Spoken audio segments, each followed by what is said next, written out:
Sir एक और चीज़ भी है ना, देखी गई है कि जो बाज़ औक़ात है एक अच्छा शायर जो जिसका तख़य्युल पुख्ता है, वो अच्छी शायरी भी कर रहा है, अच्छी गज़ल सुना रहा है, उसको इतनी दाद नहीं मिलती, लेकिन उसके आने वाले बाद वाला जो शायर है उसको मिल रही होती है। यानी कि क्या जो मशहूर हो चुका है एक शायर, उसको उसके मशहूरी के नाम के ऊपर दाद मिल रही होती है मुशायरों के अंदर।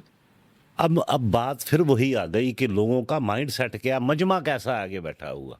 अगर संजीदा लोगों का मजमा बैठा हुआ है तो वो जो सतही इश्किया शायरी है वो नहीं उसको वो अपील करेगी। वो संजीदा मौजूआत पर जो लिखेगा वो उसको वो अप्रिशिएट करेंगे। इसी तरह जो इस तरह के लोग हैं उनके लिए जेंडर कोई मायने नहीं रखता कि ये औरत है या मर्द है। हम तो औरत को मुकम्मल इंसान के तौर पर लेते हैं। अच्छा। मेरे लिए तो औरत एक मुकम्मल इंसान है, जैसे मैं हूं। मैं तो तज़कीर और तानीस के चक्कर में नहीं पड़ता। ये मुज़क्कर मोनस का जो मामला है तो हमने तो उसमें फंसा के रखा हुआ है अभी तक। अच्छा। तो इसलिए औरत जब स्टेज पर आती है तो ये इनके लिए एक तफरीह का समा बन जाता है। और इसी लेकिन तरह जब कोई मशहूर नामवर आ जाए आ जाए तो उसे ये उसको दाद देंगे, उसे बेशक उसका देखेंगे। शेर फ़्लॉप भी है, कुछ भी नहीं है। वो बस मसला यही है ना कि मजमा क्या है जिससे आप मुखातब हैं, वो लोग कौन हैं, उनका माइंड सेट क्या है। कि माइंड सेट को चेंज करने के लिए हमें क्या करना पड़ेगा इस प्रोग्राम के तवज्जुह से आप बताएं, तो कोई अपनी राय पेश करें, कुछ चीज़ बताएंगे चले आज नहीं आने वाले कुछ अरसे के अंदर लोगों के अंदर कुछ ना कुछ अच्छा तब्दीली देखें तो पैदा हो। उसमें क्या है, उसमें ये है पैरेलल आपको जो मतलब रियासत का तो ये मामला है नहीं, सरकारी अदारे तो इस तरफ आते नहीं। ठीक है। जो पैरेलल इस तरह की तंजीमें हैं, जैसे मैं हमें अपना नाम दिया हमने कि तरक्की पसंद तहरीक का, तो आपको इनके साथ जुड़ना पड़ेगा, ठीक है। आपको इन लोगों को पढ़ना पड़ेगा।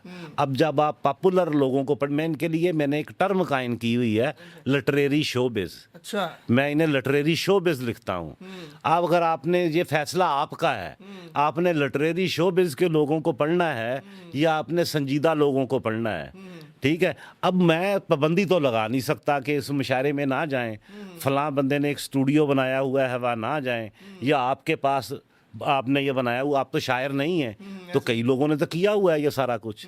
तो मैं देखिए पाबंदी तो किसी पे नहीं लगाई जा सकती।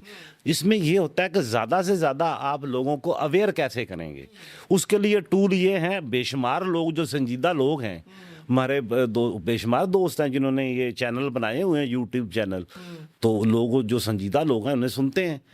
जो इस तरह के संजीदा मुबाहिस हैं वो उनके लिए दिलचस्पी का बायस हैं, वो उस तरफ देखते हैं चीज़ों को।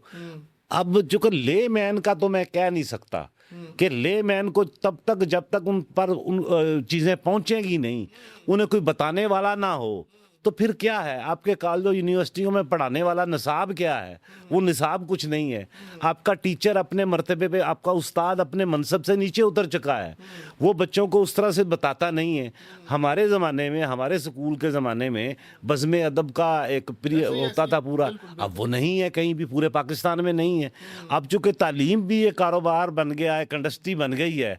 आप मैं अपने बच्चों को अपने ही खिलाफ तालीम दिलवा हूँ, डिग्री खरीदी जा रही है। अब तो रियासत जो है, जो आर्न का आर्टिकल 52 भी कहता है कि 16 साल तक रियासत ज़िम्मेदार है बच्चे की एजुकेशन की, तालीम की। तो आप तो अपने सारे अदारे आपने क्या देना, आपने तो स्कूल कॉलेज सारे ठेके पे देने शुरू कर दिए हैं निजी शोबे में।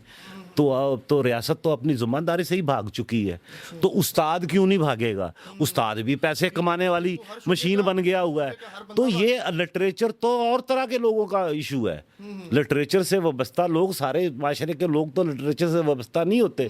पहले भी ख़ास लोग ही थे जो इस तरफ आते थे, अब तो वो भी नहीं रहे। तो अब मसला ये है कि जब उस्ताद अपनी सतह पे नहीं है खड़ा, अपने मनसब पे नहीं खड़ा, वो क्या अखलाकी तहजीब करेगा, बच्चे को क्या लिटरेचर की तरफ लेके आएगा। उसे पता है मैंने यहाँ पीरियड पढ़ाया है, 2 पीरियड यहाँ पढ़ाने हैं और दूसरे एक और अदारे में जाके पढ़ाने हैं। उसने 2-3 अदारे पकड़े हुए हैं जहाँ उसने वो मशीन की तरह उसने डिलीवर करने हैं लेक्चर, पैसे अपने उसने महीने में खड़े करने हैं। तो अब चूँकि तालीम उस तरह से रही नहीं, उस्ताद उस तरह से रहा नहीं, रियासत का ये नुक्ता, ये पेश नज़र ये चीज़ ही फजूल है, तो फिर आप ले मैन को कैसे बदलेंगे। उसके लिए एक तहरीकें होती हैं, तहरीकें माशरे से उभरती हैं लोगों से, क्योंकि यहाँ तो तहरीकें भी सारी इम्पोर्ट होती हैं बाहर से, यूरोप से, अमेरिका से इम्पोर्ट की हुई तहरीकें होती हैं सारी।